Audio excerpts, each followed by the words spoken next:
This glade in the ring of trees was evidently a meeting place of the wolves. More and more kept coming in.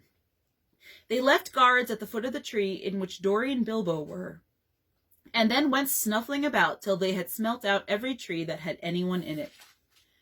These they guarded too, while all the rest, hundreds and hundreds it seemed, went and sat in a great circle in the glade, and in the middle of the circle was a great grey wolf. He spoke to them in the dreadful language of the Wargs. Gandalf understood it. Bilbo did not, but it sounded terrible to him, and as if all their talk was about cruel and wicked things, as it was. Every now and then all the Wargs in the circle would answer their grey chief all together, and their dreadful clamour almost made the Hobbit fall out of his pine tree. I will tell you what Gandalf heard, though Bilbo did not understand it. The Wargs and the Goblins often helped one another in wicked deeds.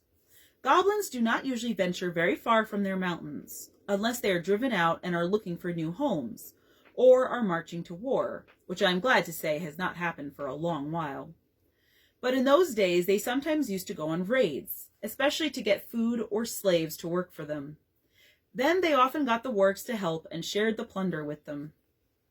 Sometimes they rode on wolves like men do on horses. Now it seemed that a great goblin raid had been planned for that very night. The Wargs had come to meet the goblins, and the goblins were late. The reason, no doubt, was the death of the great goblin, and all the excitement caused by the dwarves and Bilbo and the wizard, for whom they were probably still hunting. In spite of the dangers of this far land, bold men had of late been making their way back into it from the south, cutting down trees and building themselves places to live in among the more pleasant woods in the valleys and along the river shores. There were many of them, and they were brave and well armed, and even the Wargs dared not attack them if there were many together or in the bright day. But now they had planned with the goblins' help to come by night upon some of the villages nearest the mountains. If their plan had been carried out, there would have been none left there next day. All would have been killed except the few the goblins kept from the wolves and carried back as prisoners to their caves. This was dreadful talk to listen to, not only because of the brave woodmen and their wives and children, but also because of the danger which now threatened Gandalf and his friends. The Wargs were angry and puzzled at finding them here in their very meeting place. They thought they were friends of the woodmen and were come to spy on them, and would take news of their plans down into the valleys, and then the goblins and the wolves would have to fight a terrible battle, instead of capturing prisoners and devouring people waked suddenly from their sleep. So the Wargs had no intention of going away and letting the people up the trees escape, at any rate not until morning. And long before that, they said, goblin soldiers would be coming down from the mountains, and goblins can climb trees or cut them down. Now you can understand why Gandalf, listening to their growling and yelping, began to be dreadfully afraid, wizard though he was, and to feel that they were in a very bad place, and had not yet escaped at all.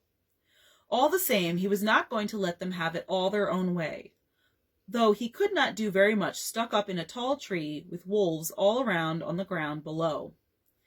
He gathered the huge pine cones from the branches of the tree. Then he set one alight with bright blue fire, and threw it whizzing down among the circle of the wolves. It struck one on the back, and immediately his shaggy coat caught fire, and he was leaping to and fro and yelping horribly. Then another came, and another, one in blue flames, one in red, another in green. They burst on the ground in the middle of the circle, and went off in colored sparks and smoke. A specially large one hit the chief wolf on the nose, and he leaped in the air 10 feet, and then rushed round and round the circle, biting and snapping, even at the other wolves in his anger and fright. The dwarves and Bilbo shouted and cheered. The rage of the wolves was terrible to see, and the commotion they made filled all the forest. Wolves are afraid of fire at all times, but this was a most horrible and uncanny fire. If a spark got in their coats, it stuck and burned into them, and unless they rolled over quick, they were soon all in flames. Very soon, all about the glade, wolves were rolling over and over to put out the sparks in their backs, while those that were burning were running about, howling and setting others alight, till their own friends chased them away, and they fled off down the slopes, crying and yammering and looking for water. "What is all this uproar in the forest tonight?" said the Lord of the Eagles. He was sitting, black in the moonlight, on the top of a lonely pinnacle of rock at the eastern edge of the mountains. "I hear wolves' voices. Are the goblins at mischief in the woods?" He swept up into the air, and immediately 2 of his guards from the rocks at either hand leaped up to follow him. They circled up in the sky and looked down upon the ring of the Wargs, a tiny spot far, far below. But eagles have keen eyes and can see small things at a great distance. The Lord of the Eagles of the Misty Mountains had eyes that could look at the sun unblinking, and could see a rabbit moving on the ground a mile below, even in the moonlight.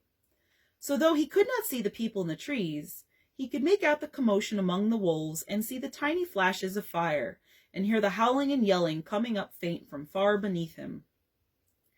Also he could see the glint of the moon on goblin spears and helmets, as long lines of the wicked folk crept on the hillsides from their gate and wound into the wood. Eagles are not kindly birds. Some are cowardly and cruel, but the ancient race of the northern mountains were the greatest of all birds. They were proud and strong and noble-hearted. They did not love goblins or fear them.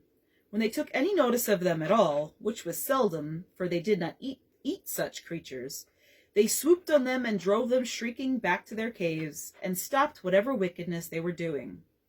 The goblins hated the eagles and feared them, but could not reach their lofty seats or drive them from the mountains. Tonight the Lord of the Eagles was filled with curiosity to know what was afoot, so he summoned many other eagles to him, and they flew away from the mountains and slowly circled ever round and round. They came down, down, down, towards the ring of the wolves and the meeting place of the goblins. A very good thing, too. Dreadful things had been going on down there. The wolves that had caught fire and fled into the forest had set it alight in several places. It was high summer, and on this eastern side of the mountains there had been little rain for some time. Yellowing bracken, fallen branches, deep-piled pine needles, and here and there dead trees were soon in flames. All round the clearing of the Wargs fire was leaping.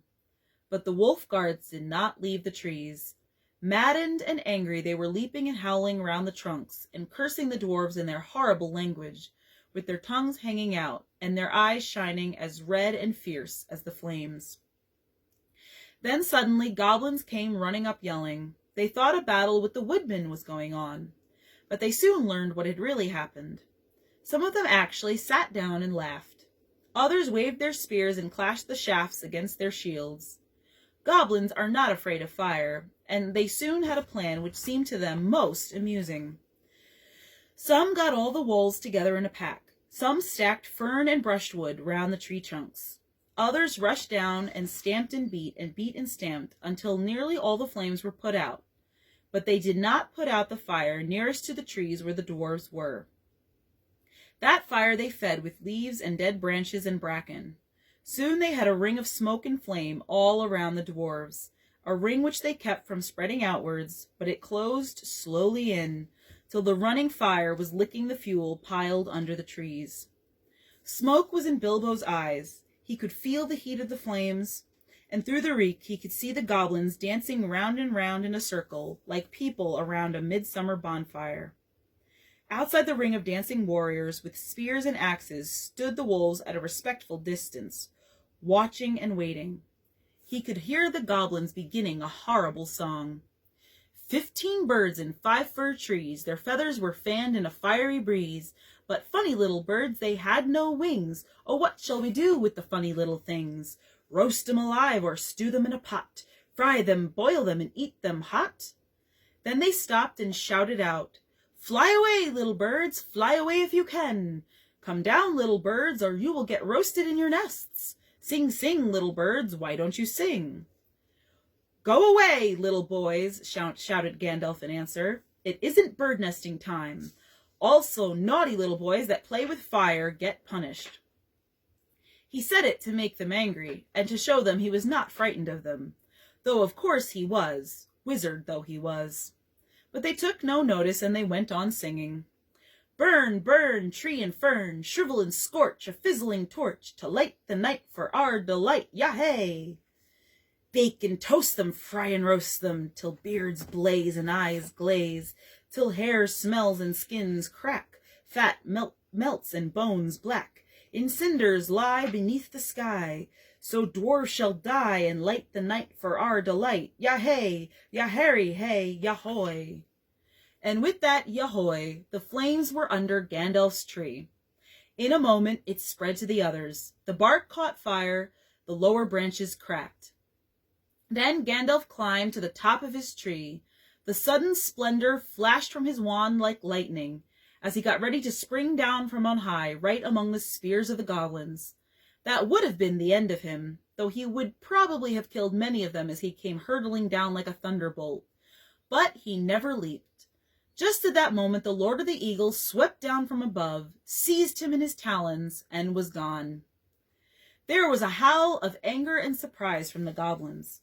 Loud cried the Lord of the Eagles, to whom Gandalf had now spoken. Back swept the great birds that were with him, and down they came like huge black shadows. The wolves yammered and gnashed their teeth. The goblins yelled and stamped with rage, and flung their heavy spears in the air in vain. Over them swooped the eagles. The dark rush of their beating wings smote them to the floor or drove them far away. Their talons tore at goblin faces. Other birds flew up to the treetops and seized the dwarves, who were scrambling up now as far as they ever dared to go. But poor Bilbo was nearly left behind again. He just managed to catch hold of Dory's legs as Dory was borne off last of all, and up they went together above the tumult and the burning, Bilbo swinging in the air with his arms nearly breaking. Now far below, the goblins and the wolves were scattering far and wide in the woods. A few eagles were still circling and sweeping above the battleground. The flames about the trees sprang suddenly up above the highest branches. They went up in crackling fire. There was a sudden flurry of sparks and smoke. Bilbo had escaped only just in time. Soon the light of the burning was faint below, a red twinkle on the black floor, and they were high up in the sky, rising all the time in strong, sweeping circles. Bilbo never forgot that flight, clinging onto Dory's ankles. He moaned, "My arms, my arms!" But Dory groaned, "My poor legs, my poor legs." At the best of times, heights made Bilbo giddy. He used to turn queer if he looked over the edge of quite a little cliff, and he had never liked ladders, let alone trees, never having had to escape from wolves before.